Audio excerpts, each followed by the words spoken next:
Ocurrió hace algunos meses, durante la primavera. Un momento extraño, incómodo, difícil de explicar. Era ese punto muerto entre dos etapas de la vida. Acababa de graduarme, pero todavía no había empezado a vivir de verdad. Había terminado la universidad un semestre antes. En su momento me pareció una decisión brillante. Estaba agotado, saturado de trabajos, fechas límite, noches sin dormir. Quería escapar de todo eso cuanto antes. Pero nadie te prepara para lo que viene después. De pronto tenía demasiado tiempo libre y ningún propósito claro para llenarlo. Mi trabajo de tiempo completo no comenzaba hasta junio. Mis amigos seguían atrapados en clases, exámenes finales, rutinas que yo ya había dejado atrás. Y yo simplemente flotaba. Los días pasaban lentos, silenciosos, pesados. Me despertaba sin una razón real para hacerlo. Comía por inercia, miraba el reloj sin esperar nada. Y aunque suene exagerado, empecé a sentirme inútil, como si no estuviera cumpliendo ninguna función en el mundo. Siempre he sido una persona que necesita sentirse productiva. Necesito hacer algo, construir algo, avanzar. Así que quedarme quieto, viendo cómo el tiempo se escapaba, me estaba destruyendo por dentro. Por eso acepté sin pensarlo demasiado cuando mi mamá me pidió un favor. ¿Podrías revisar la casa de playa de tu tío Rick? Era algo simple, manejar hasta Rehoboth Beach en Delaware, asegurarme de que no hubiera filtraciones, ni daños, ni problemas eléctricos, hacer pequeños arreglos básicos para ahorrarle el gasto de contratar a alguien. Nada complicado, nada peligroso. Yo vivo en Pensilvania, así que el viaje no era tan largo, un poco más de 2 horas, lo suficientemente lejos como para sentir que escapaba, pero no tanto como para incomodarme. La casa de mi tío Rick es enorme, no grande, enorme. Es de esas casas que parecen hechas para albergar ruido, risas, voces superpuestas, caos familiar. Cada verano, toda mi familia extendida se reúne allí, unos 25 de nosotros, apretados bajo el mismo techo, jugando juegos de mesa hasta la madrugada, bebiendo más de la cuenta, repitiendo las mismas historias una y otra vez. Si tuviera que definir a mi familia con 2 palabras, serían esas: juegos y alcohol. La casa no está justo frente al mar, pero tampoco queda lejos. Está en un vecindario tranquilo, casi demasiado tranquilo. Calles curvas, hierba alta de playa moviéndose con el viento, casas separadas entre sí. Llegué un día de semana, no recuerdo cuál, creo que era jueves. Eso ya debería decirte algo sobre mi estado mental en ese momento. Salí por la tarde, una decisión estúpida ahora que lo pienso. Odio manejar de noche, siempre lo he odiado. El viaje fue tranquilo, demasiado tranquilo.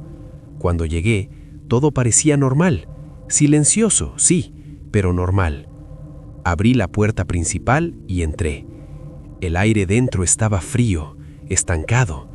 Olía a casa cerrada durante demasiado tiempo. Seguí la lista que Rick me había dejado. Revisé los grifos, el tablero eléctrico, las ventanas, las puertas. Caminé alrededor de la propiedad. Todo estaba en perfecto estado, y aún así algo se sentía mal. Nunca había estado solo en esa casa, jamás. Siempre estaba llena de gente, de ruido, de vida. Ahora no había nada, solo silencio. Un silencio espeso, incómodo, como si el lugar estuviera conteniendo la respiración. Estoy seguro que todos tienen un sitio así, un lugar que solo existe plenamente cuando está lleno de personas, una casa, un restaurante, una cabaña familiar. Ahora imagina ese lugar completamente vacío, sin risas, sin pasos, sin voces, solo paredes escuchando. Empezó a oscurecer y sentí esa presión familiar en el pecho. No quería manejar de noche, No quería volver en ese estado. Así que le escribí a mi mamá. Le dije que pasaría la noche y regresaría por la mañana. Me dijo que era una buena idea. Me recordó que agradeciera a mi tío Rick por dejarme quedarme. Eso hice. Me preparé algo de comer, nada elaborado. Comí sin hambre. Pasé un rato en el teléfono desplazándome sin pensar y finalmente me preparé para dormir. Durante las reuniones familiares siempre me tocaba una habitación pequeña en el tercer piso. Era casi una regla no escrita. Los jóvenes arriba, los adultos abajo. Pero esa noche la casa era solo mía y decidí aprovecharlo. La habitación principal del segundo piso tenía baño privado, un enorme vestidor y una cama absurdamente cómoda. No hubo debate interno. Esa iba a ser mi habitación. Me acosté cerca de medianoche. El cansancio mental hizo el resto. Caí dormido rápido. No sé qué hora era cuando desperté. Solo sé que algo me sacó del sueño de golpe. Un sonido, un golpe seco, apagado, como si algo hubiera caído dentro del vestidor. Abrí los ojos de inmediato. Mi corazón empezó a latir con fuerza. Giré lentamente la cabeza hacia el armario. Ese pequeño movimiento fue suficiente para que la adrenalina recorriera todo mi cuerpo.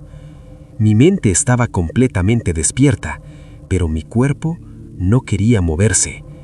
No era parálisis del sueño, yo podía moverme. Simplemente no quería hacerlo. No quería confirmar si había algo ahí. Cerré los ojos con fuerza. Me dije que estaba imaginando cosas, que el silencio y el cansancio me estaban jugando una mala pasada. Casi vuelvo a dormirme. Casi. Justo cuando empezaba a caer otra vez en el sueño, lo escuché. Un golpe más fuerte, desde dentro del armario. Abrí los ojos apenas, un poco, buscando cualquier explicación racional. No la había, y entonces ocurrió. Esta vez sí. Mi cuerpo quedó completamente inmóvil, totalmente paralizado. No podía mover los brazos, no podía mover las piernas, ni siquiera podía girar la cabeza. Hasta ese momento, no sabía lo que realmente significaba estar congelado por el miedo. Escuché cómo la puerta del armario se abría lentamente. La madera crujió. A través de mis ojos entrecerrados, vi una figura oscura salir del vestidor. Se detuvo al lado de la cama. No se movía, no hablaba, solo me observaba. La figura permanecía inmóvil, de pie junto a la cama. No respiraba con fuerza, no hacía ruido alguno, no se acercaba, pero tampoco se iba. Yo seguía atrapado dentro de mi propio cuerpo, consciente de cada segundo que pasaba. El silencio se volvió insoportable. No sabía cuánto tiempo había estado allí. 10 segundos, 20, tal vez más. Cada instante se sentía interminable. Intenté gritar, nada salió de mi boca. Intenté mover los dedos, nada. Lo único que podía hacer era observar. La figura no tenía rasgos definidos. Era solo una silueta oscura, recortada contra la tenue luz que entraba por la ventana. No podía distinguir su rostro, ni su edad, ni siquiera su estatura con claridad. Pero sabía algo con absoluta certeza. No debía estar allí. De pronto, sin previo aviso, la figura se giró. No corrió, no se apresuró. Caminó con calma hacia la puerta de la habitación y salió. Yo seguía inmóvil. Escuché sus pasos alejándose, cruzar el pasillo, llegar a las escaleras, y entonces ocurrió algo que me heló la sangre. Los pasos no bajaron, subieron hacia el tercer piso. Mi estómago se cerró por completo. Solo había una escalera en la casa, y arriba no había salida. Mi mente empezó a gritarme que hiciera algo, que reaccionara, que escapara, pero el miedo era más fuerte. No sabía si era un ladrón, no sabía si estaba armado, no sabía qué pensaba hacer. Después de lo que se sintió como una eternidad, la parálisis comenzó a ceder. Primero los dedos, luego los brazos. Finalmente pude moverme. Con manos temblorosas alcancé mi teléfono. Marqué 911. Cuando la operadora respondió, apenas pude susurrar: «Hay alguien en mi casa». Mi voz sonaba extraña, lejana, como si no fuera mía. Me levanté de la cama lo más silenciosamente posible y cerré la puerta con llave.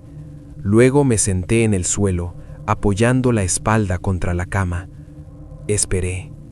Cada segundo pesaba toneladas, hasta que finalmente luces rojas y azules iluminaron las ventanas. Nunca había sentido un alivio tan intenso. Bajé corriendo las escaleras y abrí la puerta principal. Casi me derrumbé al ver a los policías. Entraron de inmediato. Registraron la casa rápidamente. Yo esperé afuera. No pasó mucho tiempo hasta que regresaron. «No hay nadie», dijeron. Sentí que el mundo se inclinaba. Les dije que no era posible, que había escuchado los pasos subir, que no había salida desde el tercer piso. Insistieron en que el intruso debía haber salido sin que yo lo notara. Sabía que no era verdad. Llamé a mi tío Rick. Cuando le expliqué lo ocurrido, explotó. Les gritó a los policías por teléfono y exigió que revisaran la casa de nuevo. Les dijo que mi vida pudo haber estado en peligro, así que volvieron a entrar. Esta vez revisaron todo con cuidado. Abrieron cada armario, miraron debajo de las camas, golpearon las paredes, revisaron baños, ventanas, cerraduras. Y entonces lo encontraron. Una ventana del tercer piso estaba abierta, la habitación en la que yo debería haber estado durmiendo. Uno de los oficiales se quedó arriba, mientras el otro salió conmigo al patio trasero. No quería quedarme dentro de la casa ni un segundo más. El policía empezó a iluminar la propiedad con su linterna. Nada. Luego levantó la luz hacia el techo. Y allí estaba el hombre, sentado en el borde del techo observándonos. Era calvo, su ropa estaba hecha jirones, su piel se veía sucia, descuidada. Parecía alguien que no se había bañado en años. No gritó, no huyó, simplemente estaba allí. El siguiente tramo fue confuso. Los policías se comunicaban por radio, subieron refuerzos. Finalmente lograron bajarlo del techo y esposarlo. Dijeron que probablemente era un hombre sin hogar que había estado ocupando la casa desde hacía días o semanas. Cuando le preguntaron cómo había entrado, cuánto tiempo llevaba allí o por qué se había escondido en el armario, no respondió. Solo miraba al vacío, como si nada de aquello tuviera importancia. Se lo llevaron. Y eso fue todo. O eso pensé. Hasta hoy no puedo entender por qué se escondió en ese armario, ni cómo llegó al techo. No hay forma de subir desde el suelo. Rick tampoco lo sabe. El resto de la familia insiste en que instale más seguridad, pero él siempre se niega. Nunca explica por qué. Y hay un pensamiento que no puedo sacar de mi cabeza. Si hubiera dormido en la habitación que me correspondía, en el tercer piso, esa noche pudo haber terminado de una forma muy distinta.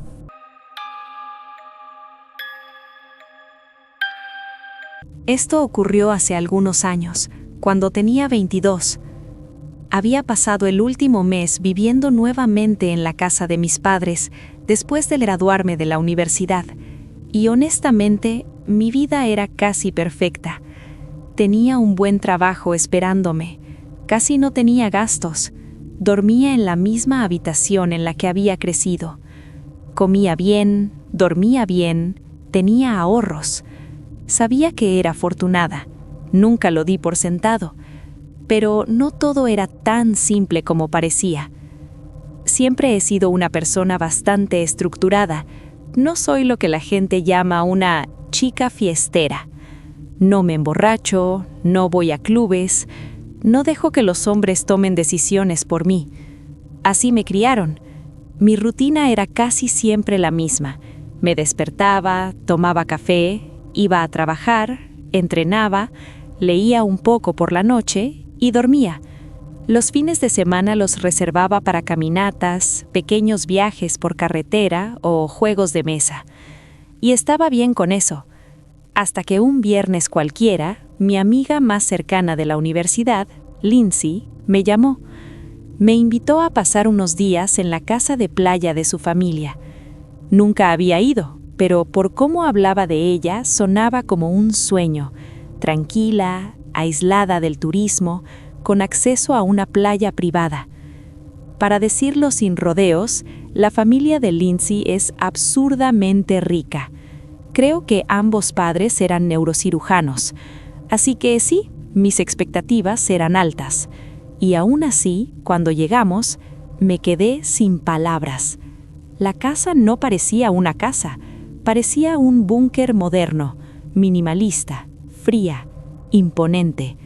Vidrio, concreto, líneas rectas, más parecida a una instalación militar que a una casa familiar. Éramos 4, Lindsay, Sabrina, Thea y yo. Cada una tenía su propia habitación, pero decidimos dormir juntas en un cuarto infantil con literas. Queríamos sentirnos como antes, como en la universidad.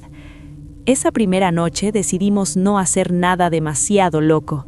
Bajamos a la playa privada, nos sentamos en la arena y miramos las estrellas. Bebíamos White Claws y escuchábamos música suave desde el parlante de Sabrina. Fue entonces cuando lo notamos. Una luz, lejana, intermitente. Al principio pensamos que era una casa a lo lejos, pero no. La luz se movía, de un lado a otro, como una linterna. Nos quedamos en silencio, observando. Era hipnótico, inquietante. Poco a poco nos dimos cuenta de que eran personas caminando por la playa.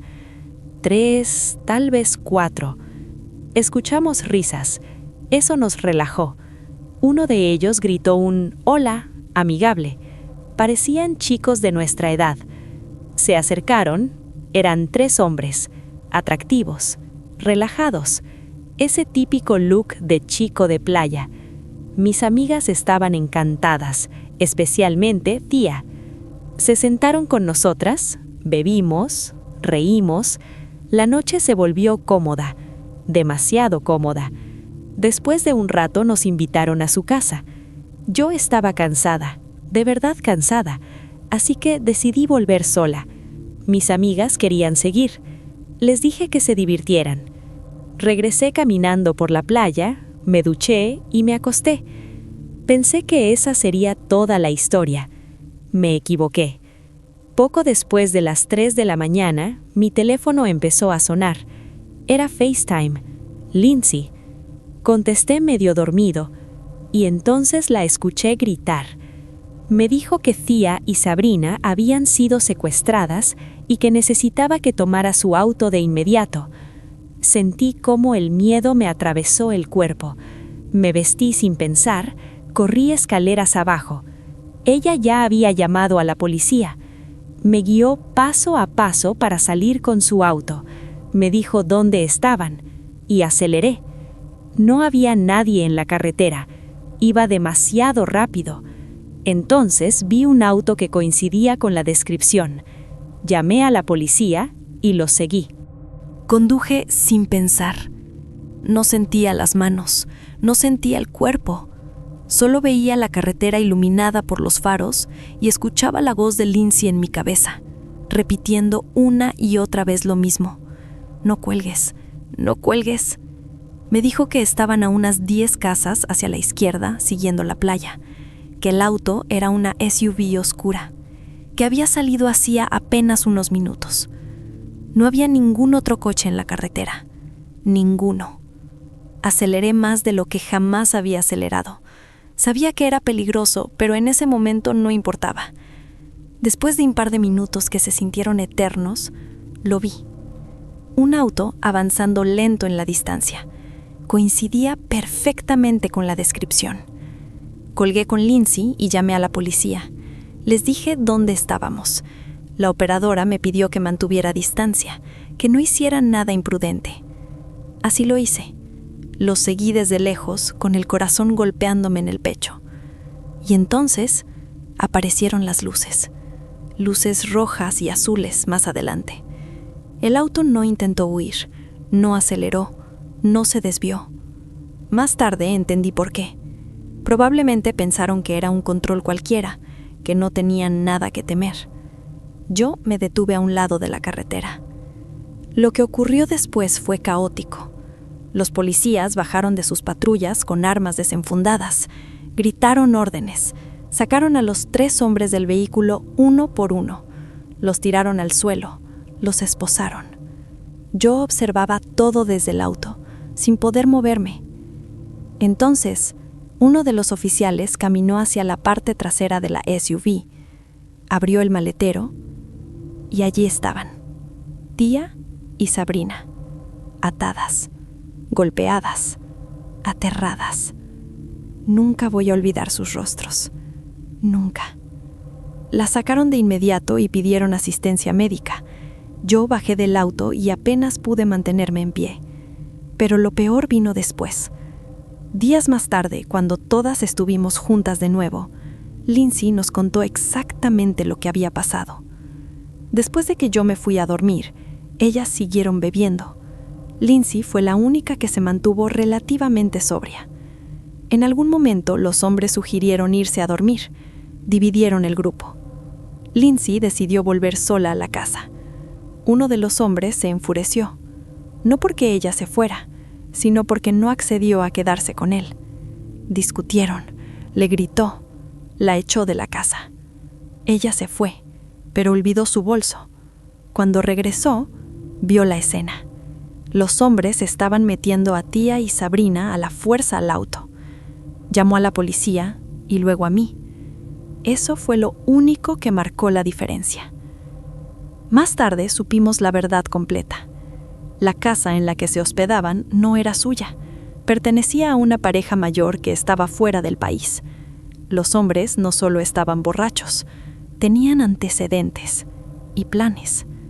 Los padres de Tía, ambos abogados, se aseguraron de que el caso no quedara en el olvido. Movieron todo lo necesario para que los responsables recibieran las penas más altas posibles. Lo lograron. Aún así, nada borra lo que pasó. Durante años no pude volver a la playa de noche. No podía hablar con desconocidos. No podía relajarme. Me alejé de mis amigas por un tiempo. Me volví desconfiada, cerrada. Con el tiempo, algo sanó. Pero hay una idea que nunca me abandona. Si yo no me hubiera ido a dormir, si no hubiera tenido acceso al auto, si hubiera pasado una sola cosa diferente, tal vez la policía nunca los habría encontrado. Y, tal vez, ellas no estarían aquí hoy. Esto ocurrió hace algunos meses, en primavera, en ese periodo extraño de la vida que nadie te explica bien. Ya me había graduado, aún no tenía responsabilidades reales, demasiado tiempo libre y ninguna idea clara de qué hacer con él. Había terminado la universidad un semestre antes. En teoría, eso era una victoria. En la práctica, se sentía como estar suspendida en el aire. Mi trabajo de tiempo completo no comenzaba hasta junio. Mis amigos seguían atrapados entre clases finales, exámenes, estrés. Y yo solo estaba ahí, flotando. Siempre he sido una persona que necesita sentirse útil, productiva, moverse hacia algo. Así que pasar días enteros viendo el tiempo avanzar me hacía sentir inútil, incompleta. Tal vez por eso acepté sin pensarlo cuando mi mamá me pidió que revisara la casa de playa de mi tío Rick. Era un favor sencillo: conducir hasta Rehoboth Beach, revisar que no hubiera filtraciones, daños, nada grave, ahorrarle el dinero de contratar a alguien. Soy de Pensilvania. La casa está en Delaware, un poco más de 2 horas de manejo. Nada del otro mundo. La casa sí lo era. Es enorme, del tipo que puede alojar a toda mi familia extendida durante el verano. 25 personas bajo un mismo techo.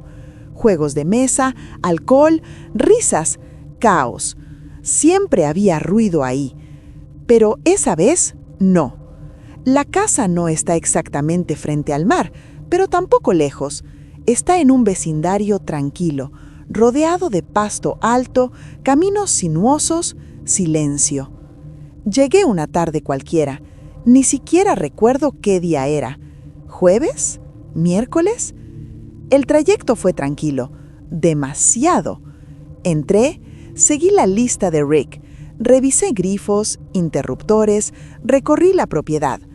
Todo estaba bien, y aún así se sentía mal. Ver ese lugar vacío fue perturbador. Nunca lo había visto así.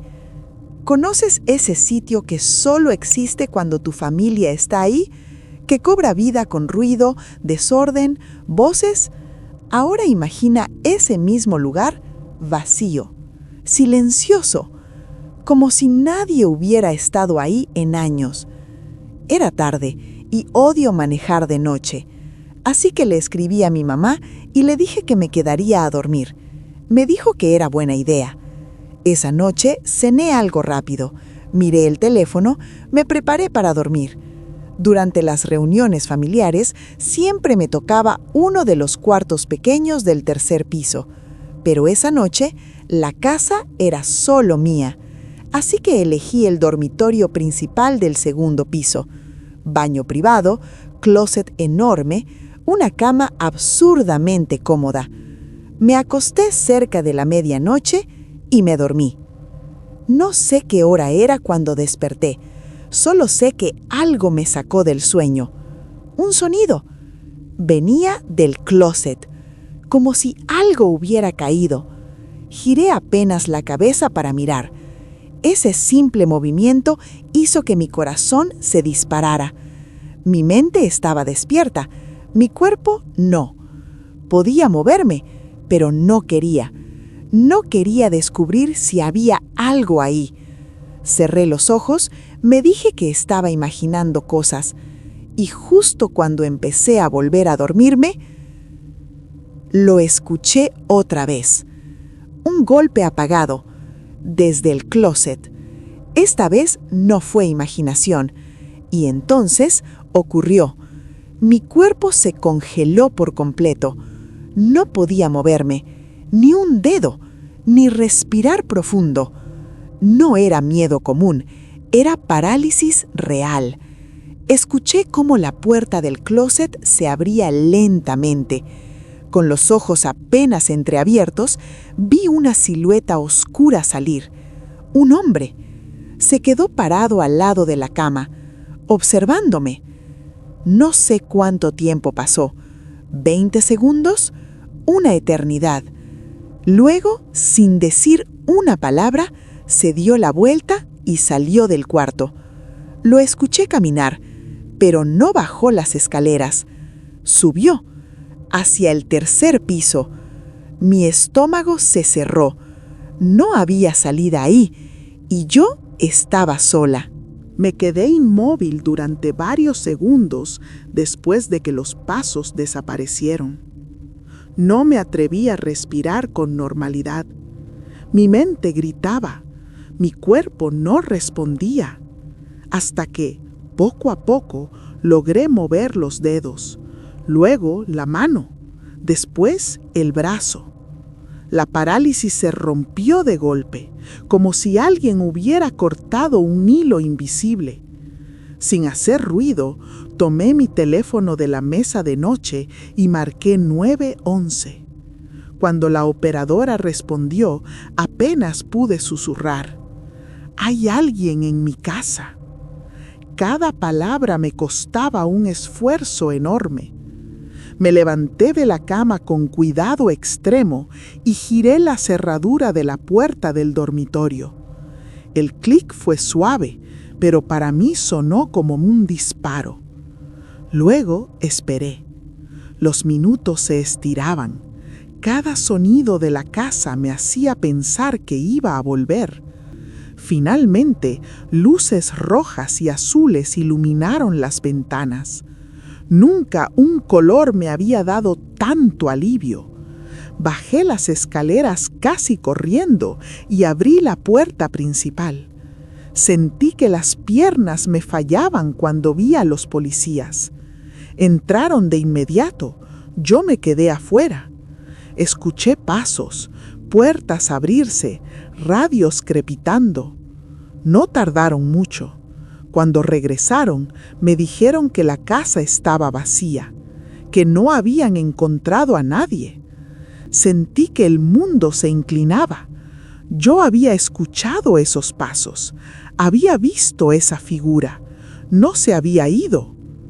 Pero insistieron. Dijeron que probablemente estaba demasiado alterada y que el hombre había salido sin que yo lo notara. Yo sabía que no era verdad. Llamé a mi tío Rick. Rick no dudó. Le exigió a la policía que revisaran otra vez, que mi vida podía haber dependido de ello.